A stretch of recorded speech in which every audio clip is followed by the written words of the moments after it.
بعضی روزها می‌گذشت و لودمیلا سر و کله‌اش توی جنگل پیدا نمی‌شد. لخت دستخوش خشمی بی‌زبان می‌شد. به پرنده‌های توی قفس ابوسانه خیره می‌شد. چیزی زیر لبش می‌گفت. سرانجام بعد از وارسی طولانی قوی‌ترین پرنده را انتخاب می‌کرد و آن را به مچ دستش می‌بست و رنگ‌های بوگندوی مختلفی را که از ترکیبات گوناگون درست شده بود با هم مخلوط می‌کرد.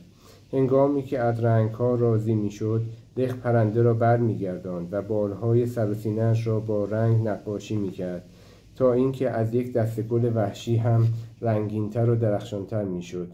آنگاه به انبوه‌ترین قسمت جنگل می‌رفتیم. پرنده رنگ شده را برمی‌داشت و به من دستور می‌داد که پرنده را توی دستم بگیرم و به آرامی فشار دهم. پرنده به تقلا می‌افتاد و دسته‌ای از همراهان خود را که با ناراحتی بالای سر ماه پرواز می‌کردند جلب می‌کرد. زندانی ما با صدای همراهانش به طرف آنها خیز برمی‌داشت. با صدای بلندتر چهچهه می‌کرد. قلب کوچکش که در سینه تازه رنگ شده‌اش محبوس بود به شدت می‌تپید. هنگامی که پرنده‌ها به تعداد کافی بالای سر ما جمع می‌شدند، لخت به من علامت می‌داد که زندانی را رها کنم. پرنده اوج می‌گرفت، خوشحال و آزاد، و مثل یک ذره رنگین در زمینه ابرها و بعد در دسته پرندگان قهوه‌ای رنگ که انتظار او را می‌کشیدند غرق می‌شد. لحظه‌ای پرنده‌ها گیج می‌شدند. پرنده رنگ شده چرخ زنان از یک طرف دسته به طرف دیگر پرواز می‌کرد و مذبوحانه می‌کوشید خویشاوندان خود را متقاعد کند که او یکی از آنهاست.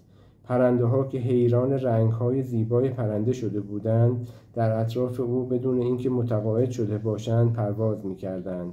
پرنده رنگ شده به هنگامی که با اشتیاق تمام می‌کوشید در صف آن دسته پرندگان درآید، از آنها هرچه بیشتر رانده می‌شد.